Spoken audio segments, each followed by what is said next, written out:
માતાજી, મારું નામ છે Jayshree. Welcome to my new blog.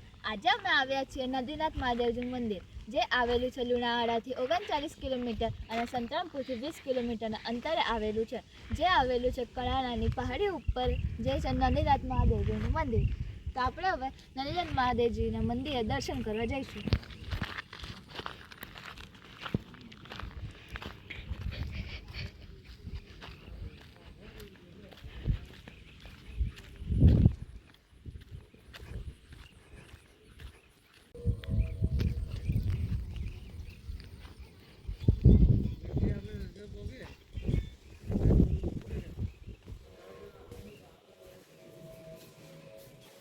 નદીનાથ મહાદેવના મંદિરના દર્શન કરી લીધા હશે. હવે આપણે ગુરુજી દ્વારા નદીનાથ મહાદેવની ઇતિહાસની ચર્ચા કરીશું. મહાદેવજીનું મંદિર ક્યાં આવેલું છે? નદીનાથ મહાદેવજીનું મંદિર મહીસાગર જિલ્લામાં કડાણા તાલુકામાં કડાણા ડેમ જે બાંધવામાં આવેલો છે તેની બિલકુલ ઉપરના ભાગે નદીનાથ મહાદેવનું મંદિર બાંધવામાં આવેલું છે. અને નદીનાથ મહાદેવજીનું મંદિર એટલે મૂળ મંદિર કયું છે?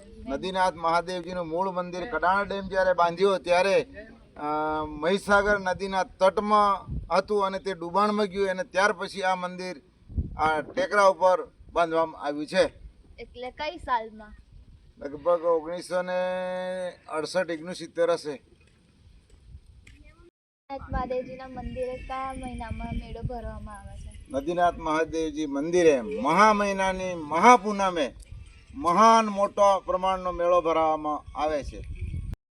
આ મેળો માણવા માટે ગુજરાત, રાજસ્થાન, મહારાષ્ટ્ર આ બધા જ રાજ્યોની પબ્લિક આવે છે અને અહીંયા મોટા પ્રમાણમાં આ મંદિરની માનતાઓ લોકો લે છે અને એની આસ્થાઓ પૂરી કરે છે ભગવાન, એવું છે. નદી કઈથી પસાર થઈને આવે છે? મહીસાગર નદી મૂળ મધ્યપ્રદેશમાંથી ઉત્પન્ન થઈ અને રાજસ્થાનમાં થઈને ગુજરાતમાં આવે છે. જોઈ શકો છો, ગુરુજી દ્વારા આપણને ખબર પડી કે નદીનાથ મહાદેવજીનું મંદિર એ ઐતિહાસિક પ્રાચીન સ્થળ છે. તો હવે આપણે જોઈશું કડાણા ડેમ મહીસાગર નદી.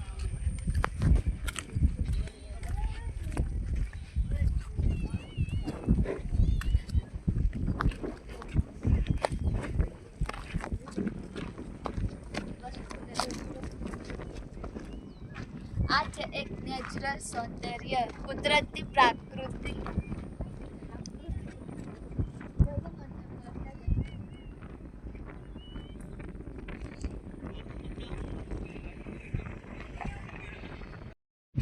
સૌંદર્ય. આ છે અમારું કડાણા ડેમ.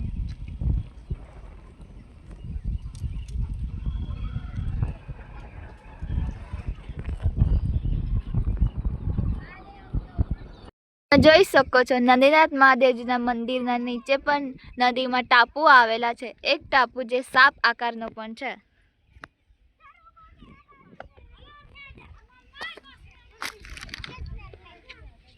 બીજો ભાગ જ્યાં આવેલો છે રાજસ્થાની બોર્ડર દેખાઈ આવે છે.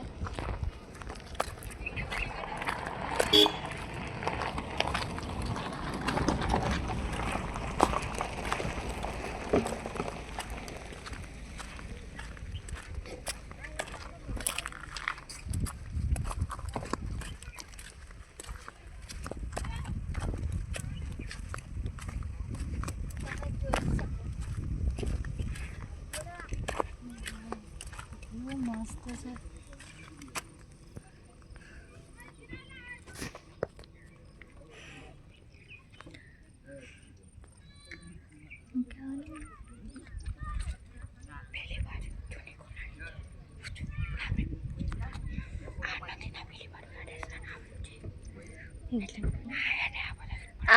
આ છે રાજસ્થાની બોર્ડર.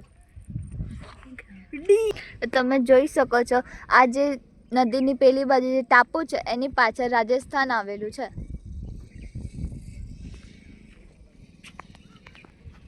ગઈ આવેલું એટલે નીચે જવું આગળ પણ મને